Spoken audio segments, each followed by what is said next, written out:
Acho que deu, não deu? Atrapalhou não, né?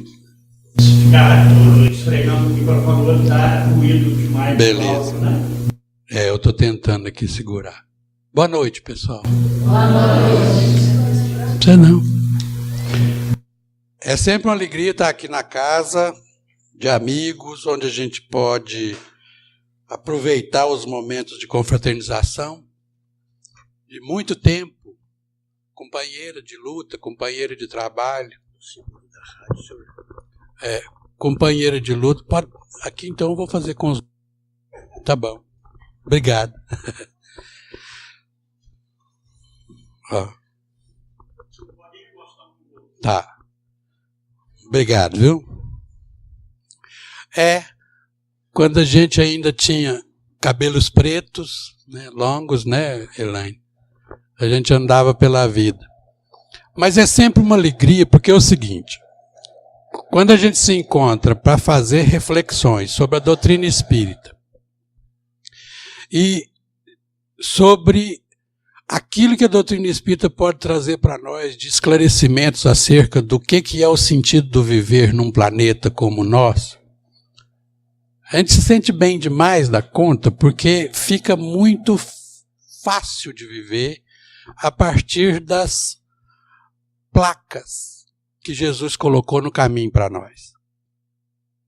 Eu acho que quando Jesus falou para nós que eu sou o caminho, a verdade e a vida, ele estava dizendo claramente que eu sou o caminho que te leva à compreensão da verdade, que te fará entender o sentido da vida. E aí tudo fará sentido para qualquer pessoa que esteja habitando nesse planeta.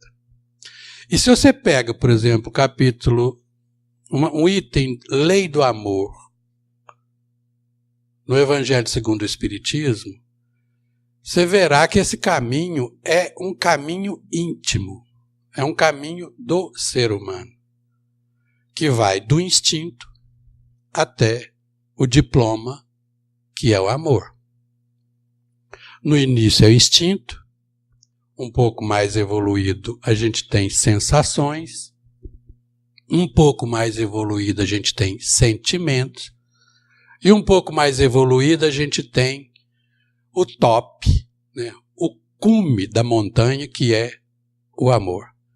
Então, a nossa trajetória, o nosso caminho, é passar por tudo isso, entendendo cada detalhe, cada quilômetro da nossa jornada.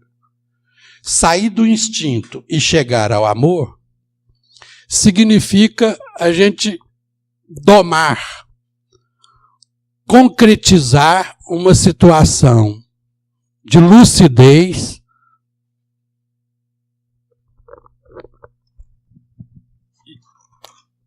isso. Vai ficar bem, mas pode colocar em cima da cadeira.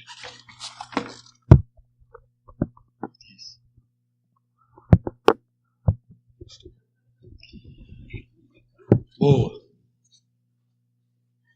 Aí a ideia ficou muito simples, porque quando a gente toma como referência os ensinos de Jesus, que eu considero numa imagem bem, como a gente é mais ignorante um pouquinho, eu gosto de aprender como se fosse uma aula para creche mesmo, sabe? Literalmente, entender os desenhos que Jesus fez para nós nessa caminhada. Meu filho, a sua história é o seguinte: você tem que sair do instinto, predominância total do instinto. Porque enquanto a gente está só na predominância do instinto, aquilo que surge dentro de nós e fica muito forte é o egoísmo e o orgulho, porque, naturalmente, o instinto trabalha em função da preservação, em função de prazeres imediatos. Tudo que a gente faz é em função do prazer imediato. Está com fome, come. Está com frio, veste uma blusa, se aquece. Está com calor, tira a blusa, vai procurar um ar fresco.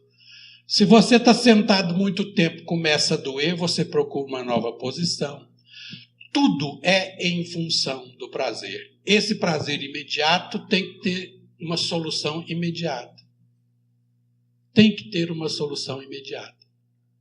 Aí a gente começa a olhar que essa predominância é tão forte em nós que a gente se apega a ela. É por isso que o gen que tem que ficar para a posteridade é o meu. Está inscrito dentro de nós que o gen que tem que ficar para a posteridade é o meu. Então eu tenho que procriar de qualquer jeito. Eu sou o melhor. Olha o orgulho. A base do orgulho é: eu sou o melhor, eu sou o mais bonito, eu sou o mais forte. Eu tenho que procriar para deixar para a posteridade a descendência que eu posso oferecer. O egoísmo: entre eu sobreviver e você sobreviver, eu sobrevivo. Eu tenho que lutar pela minha sobrevivência, custe o que custar. Só que a gente vai caminhando ao longo da história e, ao longo do nosso caminho evolutivo, isso vai mudando os contornos. Por quê? Porque a gente se hominaliza, a gente atinge o nível humano. Ao atingirmos o nível humano, a gente é capaz de simbolizar. E no simbólico, na capacidade de simbolizar, a gente transcende aquilo que é meramente material. E aí começa a nossa jornada espiritual. Quando você é capaz de simbolizar, quando você é capaz de transcender, você começa a fazer a sua trajetória de evolução, mais ou menos já predominando aquilo que seria espiritual em você. Quanto mais você é capaz de subir nessa escala evolutiva, e a gente pode até colocar os chakras, por exemplo, no princípio você é regido pelos chakras que regem a sua sobrevivência, é do estômago para baixo. Só pensa em sobrevivência, ou deixar a sua prole, ou alimentar-se e sobreviver. Quando começa a aparecer as predominâncias do chakra cardíaco para cima, né, do esplênico, já começa a dar os ares de transcendência. Na hora que chega no cardíaco, que vem os sentimentos começam a desenvolver em nós uma capacidade extraordinária de vislumbrar, de verificar a existência real, a existência possível da espiritualidade em nós. Então a gente dá um salto qualitativo e começa a qualificar a nossa vida material. E aí começa a luta cotidiana, contínua, de qual o que vai prevalecer. As emoções começam a aparecer, porque aquilo que você adquire de experiência no campo dos sentimentos, no campo dos afetos, no campo das relações transcendentes, vai fazer parte do seu patrimônio espiritual.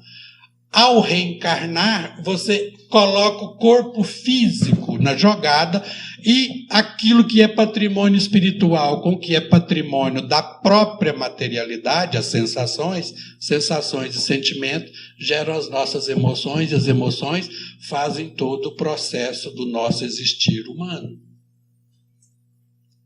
E aí a questão mais rápida para a gente entender, mais próxima de nós, é a capacidade que a gente tem em termos de predominância da parte espiritual ou não, vai ser exatamente a nossa capacidade de adiar o prazer.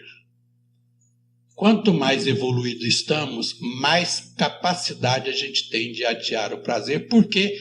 Porque a gente é capaz de construir algo muito mais duradouro, muito mais significativo.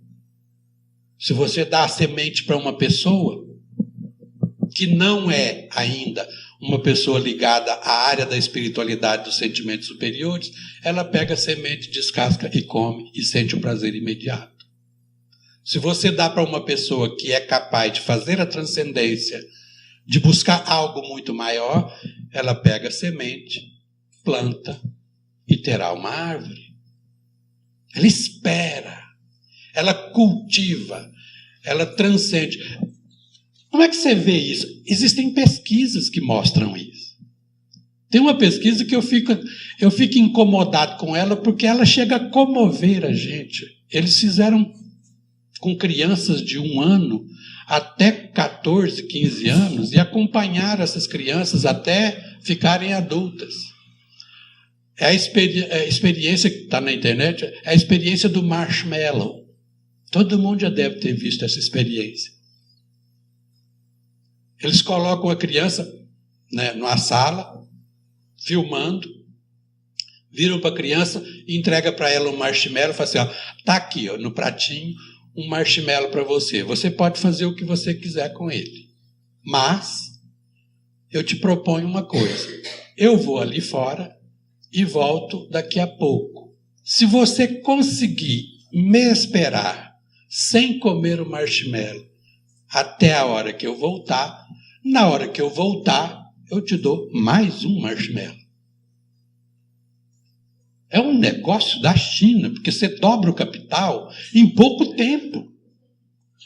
Mas é doloroso você ver a cena que a partir daí acontece. As criancinhas pequenininhas, elas ficam ali, elas rodeiam, elas cheiram o marshmallow, elas colocam o dedinho, tiram unhadazinhas e colocam na boca. Tem uns que lambem. Mas é uma tortura. Todos esses tipos de testes foram feitos até, e eles chegaram à conclusão seguinte: as crianças que conseguiram adiar o prazer, suportar as frustrações, suportar a ausência da realização do prazer imediato, eram as crianças mais bem-sucedidas no futuro. Aprendiam mais, se davam melhor na vida. Por quê? Porque eram construtoras, transcendiam, tinha algo além, transcendente, que faziam com que elas pautassem a vida dela em função dessa construção. E aí a gente começa a olhar a nossa sociedade.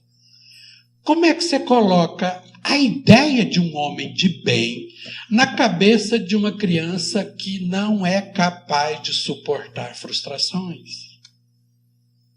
Não é capaz. A criança diz para você, eu quero e eu quero agora. E birra. Aquela situação desagradável que acontece com os pais nos shoppings, nos supermercados. E a gente vê a cena e fica comovido com a cena, porque isso aconteceu com a gente, que teve 4 filhos, tem 6 netos, né? Isso é cotidiano entre nós. Mas você ensinar para essa criança a adiar o prazer, a aprender a adiar o prazer. Ora, vai chegar na maturidade uma criatura que não tem capacidade de adiar o prazer. E eu acho que nós estamos vivendo muito bem essa situação agora. Observem as relações humanas, as relações afetivas hoje, principalmente com os jovens. Já diziam os grandes pensadores do nosso tempo, os estudiosos do nosso tempo, que os jovens do nosso tempo poderia ser o jovem mais bem-sucedido da história da humanidade, porque tem tudo para ser. No entanto, as pesquisas mostram que os nossos jovens são os mais tristes e mal realizados da história. Por quê? A base do estudo é a incapacidade de superar frustrações ou de lidar com as frustrações. Hoje, um jovem vai para a balada, chega na porta da balada, encontra a jovenzinha, olha um para a cara do outro, se encontram, entre aspas, com os olhares, e já vão para o beijo, já vão para o abraço, e às vezes rola até aquele papo romântico, sabe? E eu fico imaginando o meu tempo quando eu era namorado. Para me segurar na mão da minha esposa, que a minha esposa hoje, na época eu estava tentando namorar com ela, eu gastei 30 dias. 30 dias tentando segurar na mão dela. E aí eu aprendi uma coisa que Freud nos dá a dica claramente. Aprenda a sublimar. Por quê? Porque sublimar é exatamente o que te dá condições de você fazer vínculos afetivos. Sem sublimação não há laços afetivos. Não há uma relação que sustente laços afetivos. E aí eu pelejava, ia tureando ela, até na hora que eu encostava o dedinho na mão dela, ela tirava e falava assim, não, tá cedo. 30 dias depois eu consegui. E aí eu fico comparando a minha época com essa época de hoje, em que o jovem vai para a balada, chega lá, olha um para a cara do outro e rola um papo romântico. Sabe aquele papo romântico? E aí, dá para ser ou tá difícil? A mocinha olha e fala, já é. Aí o cara abraça e demorou. E já está pronto. E todos os desejos que eles tiverem de 11h30 da noite até 5h30 da manhã serão saciados imediatamente. Sem freios, sem peias. 5h30 da manhã acaba a balada, olha um para a cara do outro, enfarado. Sabe aquela coisa parecida com a última colherada do 10º prato de doce de leite? Que você olha e olham para a cara do outro, nem o nome sabem, e vão para casa tristes, um para um lado e outro para o outro, insatisfeitos, infelizes, porque o que mais eles queriam era a segurança de uma boa relação, de uma parceria, de uma cumplicidade, de ser gente boa um com o outro. Por medo, às vezes a gente faz isso. Então, o primeiro passo que a gente entende nessa caminhada é esses primeiros instantes em que a gente fica completamente à mercê da imposição instintiva, sobrevivência, imposição dos prazeres, imposição da necessidade de satisfação de todos os desejos, custe o que custar. Aí vem Jesus e mostra para nós, menino, você tem que aprender a inverter o processo. Aliás, Jesus é aquele que inverte o processo da relação amorosa. Os 3 grandes pensadores que a gente pode pensar, todos os grandes pensadores pensaram o amor, definiram ou tentaram definir o amor. E aí, para nós, Jesus coloca aquilo que seria uma quebra de paradigma e mudança radical do processo amoroso. O primeiro modo de amar é o modo platônico, erótico, eros. Como ele não falava português, tinha que ser eros. Eros, amor. O que era amor para Platão? Amor é igual a desejo. Pronto. Se é desejo, amor então é desejo pelo que me falta. É por isso que veio o sentido do amor platônico. Você só ama aquilo que você não tem. Se tem, não ama mais. Porque ninguém ama o que já tem. Se ama, é porque não tem. Porque amar é desejar aquilo que lhe falta. Isso é eros, Platão. Aristóteles vem com filia. Filia é, mais precisamente, explicado, vamos dizer assim, colocado às claras por Spinoza. Spinoza fala que é alegria. Filia é muito parecido com alegria.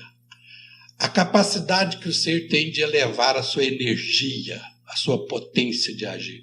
Então, alegria é exatamente isso. Você vê alguém, amá-la significa esse alguém fazer com que você eleve a sua energia, a sua potência de agir, portanto, você se alegra. É uma pessoa alegradora, é um algo alegrador. Então, nesses 2 modos de amar, quem é que leva vantagem? Aquele que ama. A vantagem é sempre daquele que ama. Quando Jesus vem, ele muda isso radicalmente, porque ele inverte o processo. Quando Jesus chega e mostra o que significa amar, ele fala, amar ao próximo. Amor é amor ao próximo. Qual próximo? Qualquer próximo, não importa. É o próximo. Então, o que significa amar para Jesus? É fazer com que o próximo tenha uma carga mais leve. É fazer com que o sofrimento do próximo fique menor. é fazer com que a dor do próximo seja estancada, diminuída, ou seja lá. O amante, nessa hora, coloca em primeiro plano o amado. Pela primeira vez na história, o amado passa a ser mais importante do que o amante. Antes, quem levava vantagem era só o amante. Agora, o amado passa a ficar em primeiro plano. Amar como Jesus ensinou se você vê uma velhinha carregando uma sacola pesada pela rua, você emparelha com ela e fala, posso ajudá-la a carregar o peso? Pode. Você pega a sacola e ajuda. Amar ao próximo é isso. É fazer com que o outro sinta menos dor do que estava sentindo antes de você chegar. É fazer com que o outro seja mais feliz, mais alegre antes de você chegar. Ele estava triste. Agora que você chega, você diminui a dor do outro. E aí Jesus começa então a ensinar para nós o seguinte, a predominância agora é o outro. A predominância agora é fazer o bem ao outro. E aí nasce o sentido da caridade. A caridade plena. E é por isso que a gente é fã de Jesus, porque ele coloca para nós o seguinte, se você entende a vida futura, porque foi ele que provou para nós que a vida futura é um fato. Alguém que vai discutir que Jesus teve que voltar após a sua morte para confirmar para os apóstolos que o que ele estava falando não era uma coisa de brincadeira. Porque até antes dele ir para a cruz, os discípulos estavam com ele. No dia, na hora exata, o que aconteceu? Na hora que pegaram Jesus e levaram, o que aconteceu com os pobres coitados dos discípulos? O que vocês acham que aconteceu? Todos fugiram. Pedro, tadinho, 3 vezes negou Jesus. E aí Jesus teve que voltar e falou assim, se fosse eu no lugar de Jesus, na hora que eu chegasse e encontrasse com os discípulos, eu falei, seus porqueiras, vocês não estão vendo aqui agora? Eu tive que vir aqui para falar para vocês que o negócio não era brincadeira. Aí então os discípulos caem na real e vão começar o trabalho que chegou até nós até hoje. Esse trabalho é graças a essa confirmação. A vida após a morte é um fato. É um fato. Confirmado e confirmado pelos discípulos de Jesus.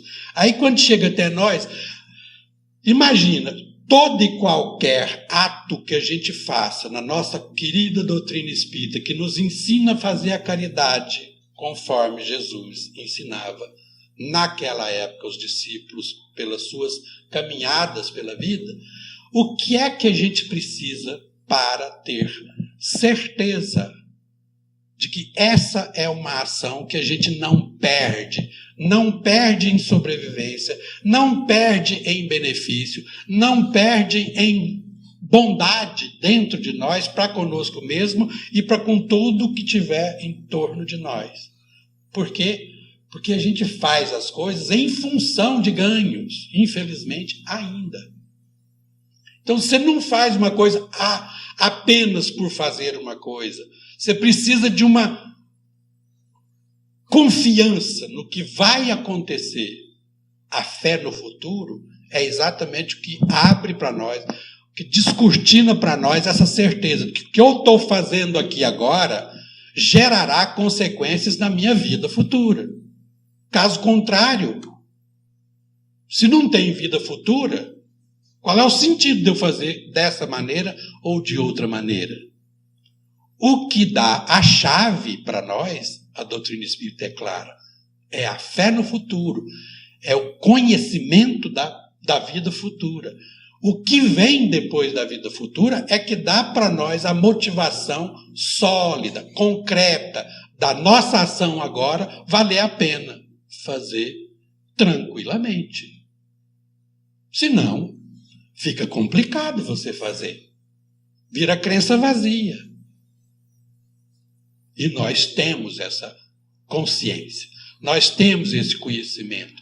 Nós temos facilmente confirmado através do mecanismo e da ferramenta da mediunidade as confirmações sobre a vida futura. E, portanto, a capacidade de transcendência nossa vai sempre mais além. Aí o entendimento sobre as vicissitudes fica muito fácil de entender. Quando você começa a olhar as nossas mazelas, os nossos dramas pessoais, os nossos dramas humanos, tudo o que acontece de ruim com a gente sabe fazer a explicação, mais ou menos, nem que seja de pé quebrado, sobre o sentido daquilo. A gente sabe que isso faz parte de um processo de aprendizado, de relação de aprendizado, que está catalogado ou na esfera da expiação, ou na esfera da aprovação, ou na esfera da missão, que no fundo, resume-se à mesma coisa. Porque a expiação difere-se da aprovação e difere-se da missão por um simples aspecto. A expiação é a colheita de algo que já foi plantado. Você tem que fazer aquilo porque o ato já foi desencadeado e você precisa corrigir pedagogicamente aquele ato. Você precisa de reorganizar a sua história. Prova. Você pede uma prova para consolidar conhecimentos que você adquiriu enquanto estava espiando. Aí o que você faz na prova? Espia também. Por quê? Porque é espiando de boa. O que significa espiar? Expiação, ação de colocar para fora aquilo que tem de bom e de puro em você. Você responde diante da dor e sofrimento com bondade e pureza. Com bondade, ternura, pureza, sabedoria. Quando você coloca isso para fora, significa que você está expiando. Aquele que prova, expia por quê? Porque escolheu como exercício para provar para si mesmo que é capaz de passar sem titubear. E vai ter a sua nota de acordo com a sua consciência. E o missionário? É a mesma coisa. Escolhe vir não necessitado de expiação, não necessitado de uma aprovação, mas ele vem como professor de expiação, mestre de expiação. Pega Alcione, uma personagem do livro Renúncia. Não precisava reencarnar no planeta Terra mais. Por quê? Porque tudo que tinha de expiação no planeta Terra já não mais servia para ela, porque ela já tinha passado dessa fase. Tudo que tinha de provas nesse planeta, para ela já não tinha sentido nenhum mais, porque ela passava com nota boa. Então ela vinha como missionária. Eu vou. E ela ainda falou para o mentor dela, deixa eu ir lá, porque tem gente lá que eu amo e eu preciso. Olha que maravilha. Amor ao próximo, amor cristão, amor ágape, o verdadeiro amor cristão. Eu quero ir lá me dar para eles, para que eles possam pelo menos entender alguma coisa a mais que precisa ser entendido. O mentor dela ainda falou, você tem certeza? Porque na hora que você entrar na matéria, você estará sujeita como qualquer um às leis da matéria. Tenho. E ela veio. Aí você lê o livro, você fica pensando assim, gente, mas não é possível. A pessoa toma dela metade da herança, ela fala, eles estão precisando, eu vou dar o resto. Eu vou dar o resto. É literalmente, olha o que é. Para qualquer pessoa, isso seria uma expiação. Para ela, é missão, é professora. Ensina como que se deve espiar, no maior dos sentidos, na maior da essência de colocar para fora a sua bondade e a sua pureza. A pessoa que não consegue expiar ainda se mantém na impiedade, ímpio. não puro, só mostra aquilo que não é puro, só mostra aquilo que é azedo, só mostra aquilo que não tem sentido nenhum para a humanidade. Expiar é, diante da dor e sofrimento, coloca para fora a sua bondade, a sua pureza. Ô custosura, Jesus ensina para nós, ágape, isso é ágape. Quem não vê alguém que ama sofrendo e não gostaria de trocar de lugar com ele? Às vezes faz até umas barganhas, né? Oh Deus, será que não dá para trocar, não? Será que se me colocar lá no lugar não dá certo, não? Aí a gente vai para a reflexão mais profunda, que nos leva ao caminho da compreensão e lucidez acerca do homem de bem. Quem é esse homem de bem que pratica caridade? Esse homem de bem já é aquele que traz dentro de si a consciência plena de que só sofre porque é imperfeito. Então, a relação que você vai encontrar como síntese no Código Penal da Vida Futura, no livro Céu e o Inferno. Você vai pensar e vai ver que a gente pode sintetizar aqueles 30 e poucos artigos do Código Penal da Vida Futura em 3 palavrinhas. Quando a gente é imperfeito, a gente sofre. E por sofrer, a gente se torna infeliz. A resposta lúcida vem na mesma hora. Quer parar de sofrer? Quer parar de ser infeliz? Olha, aperfeiçoe-se. Ao aperfeiçoar, você diminui o seu sofrimento e aumenta a sua felicidade. Fim. É tão simples. Quem consegue entender isso, entende que ao aperfeiçoar-se, você entende as regras divinas. Aí você vai entender que Alcione não estava fazendo nada mais do que praticar as plaquinhas que Jesus colocou ao longo do caminho, a verdade e a vida. E a mais difícil de entender, ama até os seus inimigos. Quem te faz sofrer é quem você mais precisa aprender a amar. E aí você vai entender que Alcione fazia exatamente isso. Se alguém lhe toma a capa, dê também a túnica. Se alguém obriga a andar 1000 passos, anda mais 1000.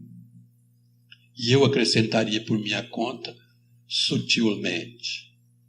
E no final da caminhada, oferece um cafezinho. Pãozinho do mar. Pãozinho. Quer mais nada não, filho? eu me lembro de Chico Xavier. No dia que entrou um ladrão na casa do Chico Xavier, vocês conhecem essa história? Eu ouvi essa história numa palestra, eu fiquei encantada com ela, porque eu falei assim, se for verdade, porque a gente fica imaginando, será que é verdade? Porque não pode, 3h30 da manhã, o Chico acorda para tomar água e tinha um ladrão na casa dele, na cozinha. Mãos ao alto, ele levantou a mão e ficou aquele drama, e o Chico falou, não pode acender a luz, não? Será que eu posso acender a luz? E com muito custo, pode acender a luz. E ele acendeu a luz, passa o dinheiro. O Chico, está na gavetinha do criadinho, o senhor pode ir lá e pegar. Eu falei, não, o senhor vai lá e pega. Não, faz questão, o senhor vai lá e pega. O senhor pode ir lá e pegar para não ter problema. O rapaz foi lá, pegou o dinheiro, voltou, o Chico olhou para ele e falou assim, o senhor parece estar meio abatido, o senhor tem trabalhado muito? Às vezes o senhor está com fome. O senhor quer que eu vou aquecer para o senhor o restinho de janta ali? Não está perdido, não. Está tudo em ótimas condições. Se o senhor quiser, se o senhor não fizer muita questão.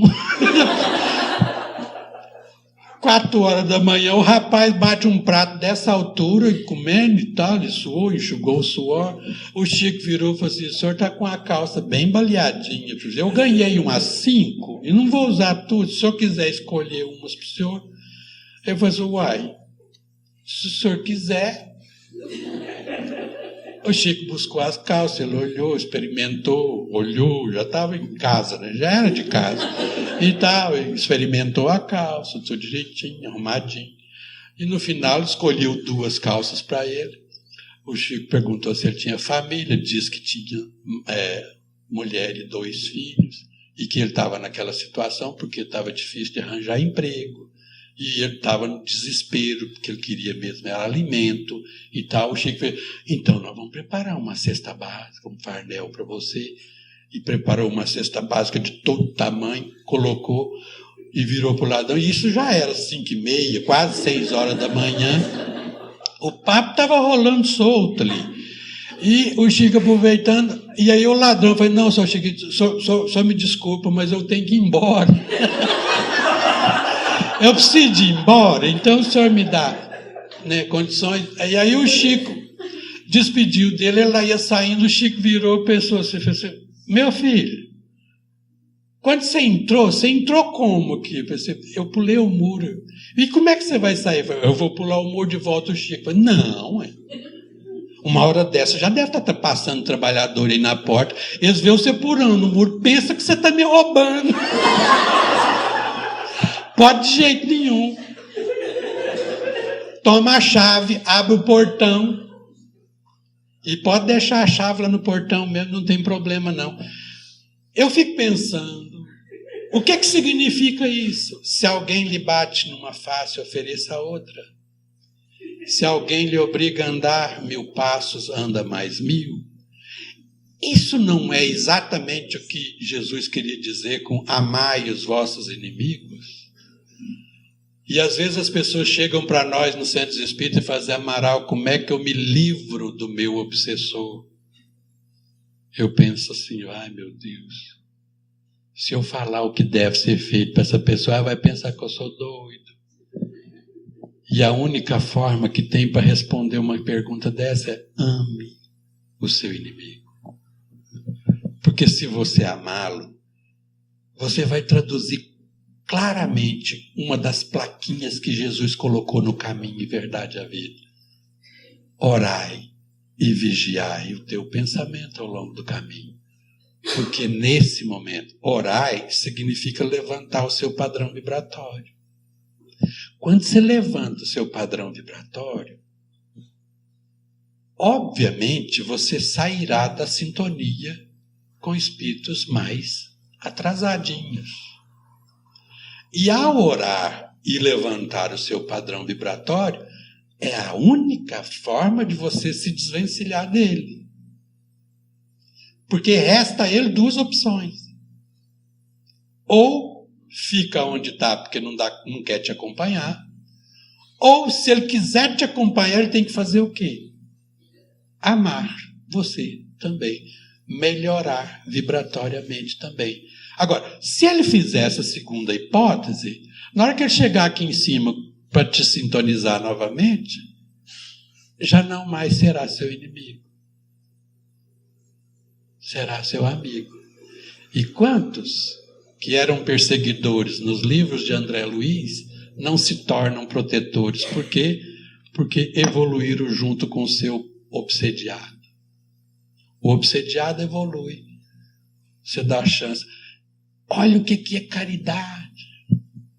A caridade, esse homem de bem é esse que entende essas sutilezas do cotidiano, sutilezas da vida, mais simples possível.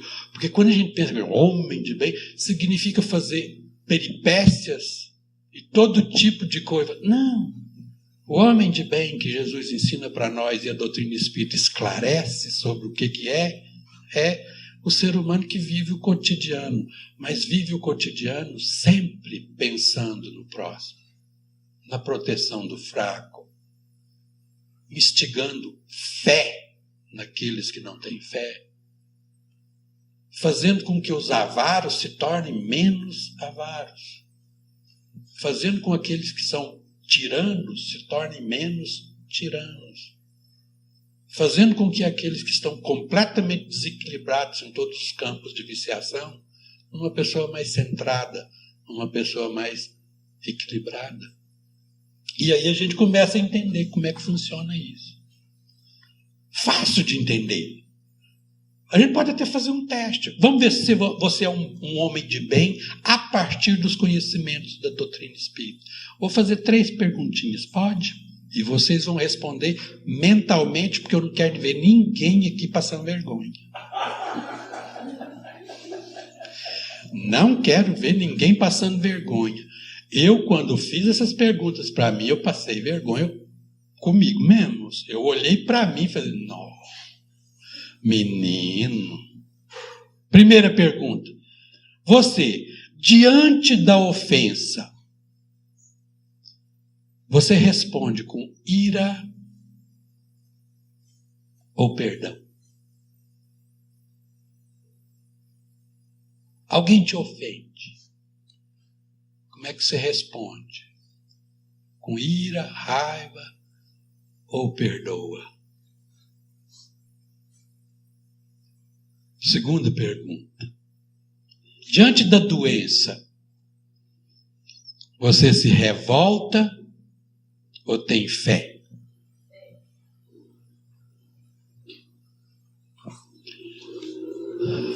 Geralmente, às vezes, eu me pergunto, na hora que vem a doença, eu falo, meu Deus, logo comigo, por que eu? Por que eu? A gente acha que está isento. Se tudo aquilo fizeram com lenho verde, que era Jesus, imagina o que vão fazer com esses gravetos secos, como nós. Tudo aquilo eles conseguiram fazer. O mestre dos mestres, o maior mestre que ensinava como ser um expiador de primeira linha, sem necessidade nenhuma, absolutamente isento, mas ele optou pela condição de mestre. Vim para explicar para esse povinho como é que faz para espiar bem. Carregando uma cruz infame, depois de uma condenação injusta, todo mundo cuspindo e fazendo piadas, e o que ele fazia? Botava para fora toda a sua bondade, a sua pureza, e ainda advogava por quem estava lhe agredindo. Pai, perdoa. Não leve isso em consideração, não. Eles é sem noção, sabe? Eles não sabem o que eles estão fazendo. Então o senhor não leva muito isso em consideração, não. Ele ainda advogava a favor dos seus agressores. Bota para fora tudo que tem de bom e puro. A excelência. Morreu ao lado de 2 ladrões. Por que não um ladrão e um assassino? Porque precisa ser igual. Por quê? Porque é o exemplo de aquele que aproveita a oportunidade para espiar e aquele que não deu conta de aproveitar o momento para espiar. 2 ladrões. Um, ainda, mesmo assim, era ímpio. Só tirava para fora azedume. Até lá, na hora da crucificação, ele ainda estava, o senhor não é o filho do homem? Ah, faz um salamaleca aí, tira a gente daqui. Estava espezinhando Jesus. O outro ladrão, mesma condenação, mesmo ato, mesmo pecado, entre aspas. Esse sabia espiar. Esse aproveitou a oportunidade para espiar, porque tirava bondade e pureza de dentro dele. E ainda advogou a favor de Jesus. Falou, oh, meu, pelo amor de Deus, cara. Você não está vendo que o cara é inocente? Nós sim temos que estar aqui. Mas ele não. Por favor. E virou para Jesus e falou, mestre, o senhor lembra de mim na hora que o senhor estiver no paraíso? Jesus olhou para ele e fez o diagnóstico na hora. Esse espiou. Já é um ser que estava fazendo a transcendência. Um homem de bem. Um homem de bem. Por quê? Amava o próximo. Já via no próximo algo a fazer com que ele se tornasse melhor do que estava.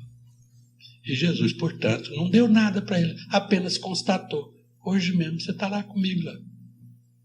Pode ficar tranquilo. E aí a gente entende o sentido da caridade. Para encerrar, nós entendemos, aliás, a terceira pergunta, diante da morte. A segunda pergunta foi qual? Doença. Você responde com desespero ou fé?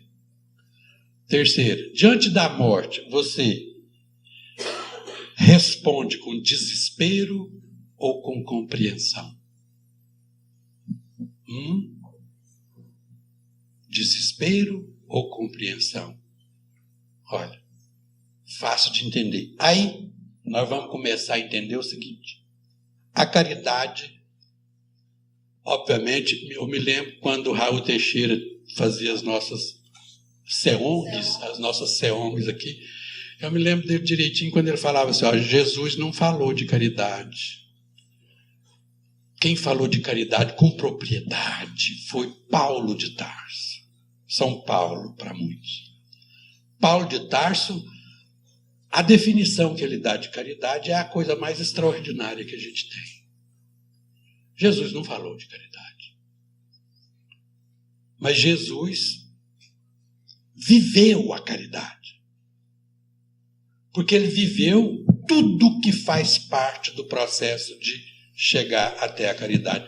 Quando a doutrina espírita fala que fora da caridade não há salvação, é de uma sabedoria extraordinária. Primeiro que é o seguinte, a minha formação como filósofo me dá condições de pegar na filosofia o que a gente chama de caridade na filosofia. A caridade é um ato que imita mais perfeitamente o ato amoroso. Porque na caridade você ainda escolhe. É por isso que a caridade, fora da caridade não há salvação. Por quê? Porque você tem escolha. Você escolhe, eu vou fazer caridade assim e assado, vou fazer caridade dessa forma, desse jeito, desse jeito.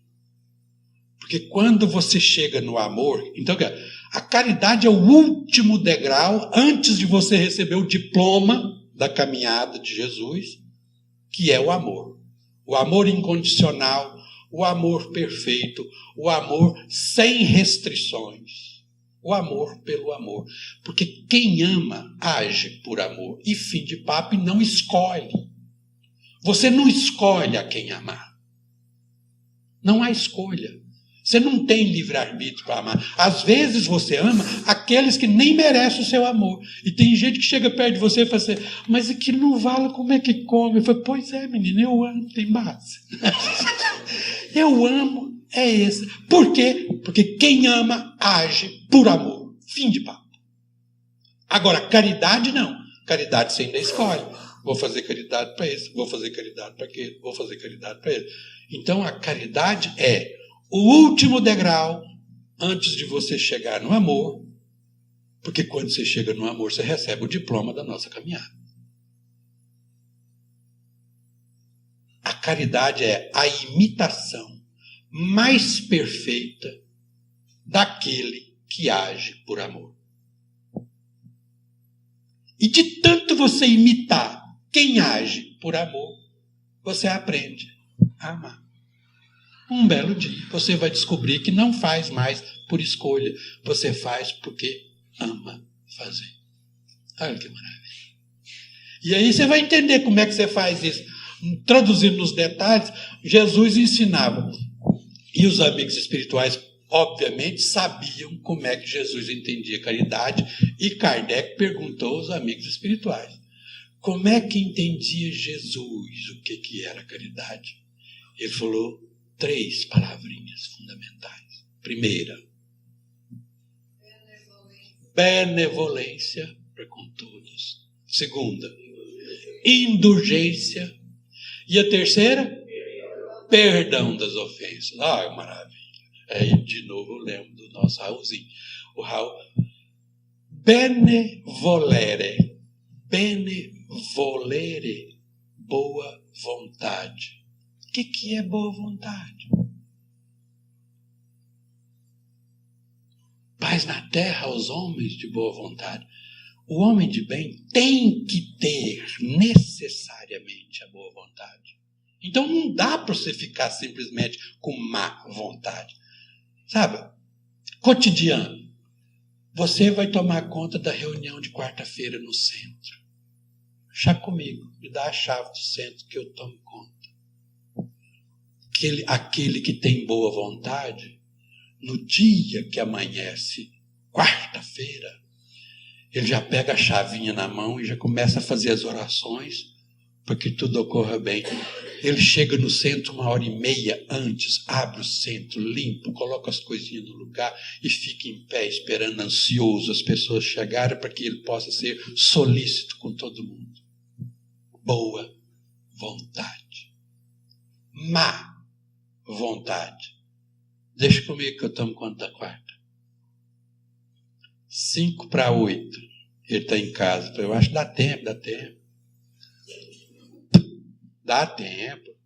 Daqui lá um pulinho. E chega no centro 10 minutos atrasado, tem mais de 20 pessoas do lado de fora, perguntando, será que vai ter reunião? Será que não vai ter reunião? Será que vai... Boa vontade. Você constrói um centro espírita, chique, bonitinho, pensa em tudo. Mas o banheiro, gente do céu, o banheiro é absolutamente inutilizável. Para você ficar em pé no banheiro, você tem que segurar com o pé a porta, porque senão abre.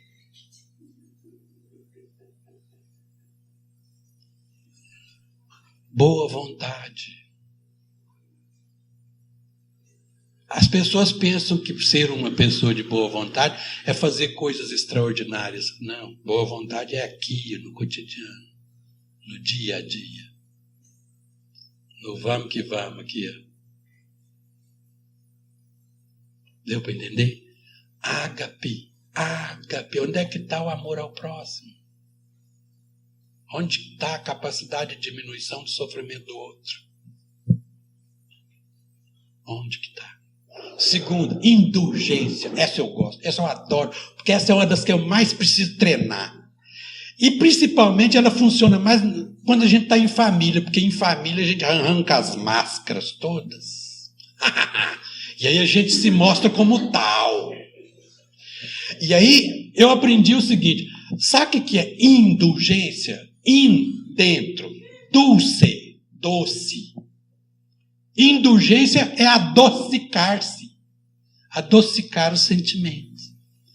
Doçura e afabilidade, indulgência. Então, quando alguém vem azedo para o seu lado, meu pai, que era filósofo de roça, dizia, eu perguntava, pai, o que é indulgência? Eu falei assim, indulgência é como assim, você vai tomar um suco, mas a laranja está azeda demais da conta. Aí então você coloca uma colherinha de açúcar para dar uma melhoradazinha. E aí dá para descer.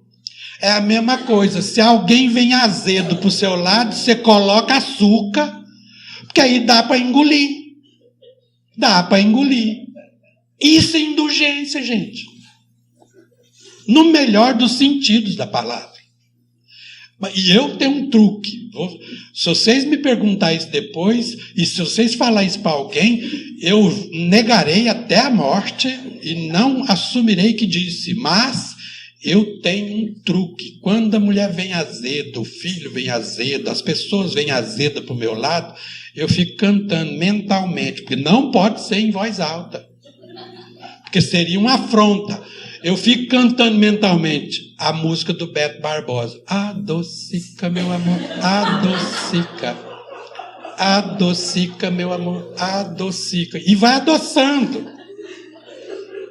E você vê que você aguenta cada zetume a partir de uma relação simples, de consciência e lucidez acerca de quem é você e quais são as suas potências e impotências diante de uma relação humana. As nossas relações todo dia nos exigem boa vontade e indulgência. E perdão das ofensas, nossa, perdonare, doar através ou além de, doar através do coração. É semelhante a... O que é perdoar? Perdoar é misericórdia. Olhar as misérias do outro com o olhar do coração. Não olha com a razão, não. Olha com o coração. Se você percebe que alguém tem alguma miséria, olhe com o coração. Porque o coração sempre adocica, sempre amolece. Fica mais fácil de deglutir e respeitar o limite do outro e a sua capacidade de evolução no seu ritmo característico. Não influencia. A gente tem que aprender com Jesus. Jesus, hora nenhuma, aculturou, invadiu, abortou a capacidade de quem quer que seja que estava na frente dele. Ele nunca colonizou as mentes. Ele fazia tudo para que as próprias pessoas entendessem. É o verdadeiro educador, ex-ducare, conduz para fora. Jesus nunca colocou de dentro para fora. Tanto é que a principal característica de Jesus é a disponibilidade. Chega diante de um e fala: o que é que você quer de mim? Enquanto você não demandar, ele não te dá. E ele te dá de acordo com o que você é capaz de receber. A criança se deve dar o leite. Nunca colonizou, nunca invadiu, nunca abortou o processo de crescimento de ninguém. Pode pesquisar lá todo o Evangelho e você verá isso. Essa é a costosura. Perdonar, então, é doar através do coração ou doar muito além do que você é capaz de doar. Esforce-se. Esforce-se. Tem gente que vai: mas está difícil de perdoar. Pois então, se perdoe. Porque se você não é capaz de perdoar o outro, significa que você ainda não se perdoou por ser aquilo que o outro te ofendeu. Pronto, acabou. Se você não é capaz de perdoar o outro, é porque você não se perdoa por ser do jeito que o outro utilizou para te ofender. Aí a pessoa vai: mas como assim? O meu pai, que era filósofo de roça, dizia sempre: carrapicho não prega em mármore polido. Se pregou, é porque tem ranhuras. Se você aceita o preconceito do outro, se você aceita a ofensa do outro, é porque em você está a matriz do ofendido e do ofensor. Enquanto você não se perdoar, você não será capaz de perdoar o outro. E quando você se perdoar, o outro jamais conseguirá te ofender. Por quê? Porque você não mais se ofende por aquilo. Ama o teu próximo como a ti mesmo. Tomara que nós aprendamos cada vez mais rápido a fazer o caminho. Aprenda a ler as plaquinhas que estão muito bem sinalizadas essa estrada. Muito bem sinalizadas a estrada que Jesus deixou para nós, o caminho, a verdade e a vida. O diploma é aprender a amar. Por isso o jugo de Jesus é suave, o fardo é leve. Por quê? Porque o fardo e o jugo de Jesus é ensinar para nós a aprender a amar. Mas isso é o que mais nós queremos. É como diz o povo da roça, é jogar o sapo na água. Todos nós queremos amar. Aliás, a única coisa que interessa é amar e ser amado. E esse é o jugo de Jesus. Se você não quer aprender nada, se você não quer entender nada do caminho, não importa. Jesus deixou a síntese de toda a doutrina dele na última frase que ele disse antes de ir embora, já depois de desencarnado. Amem-se uns aos outros como eu vos amei. Esse é o resumo. Para quem gosta de resumo, esse é o resumo. Se você não quer aprender nada, faça só isso. Amem-se uns aos outros como eu vos amei. E seremos homens de bem. Obrigado, viu, gente? Valeu.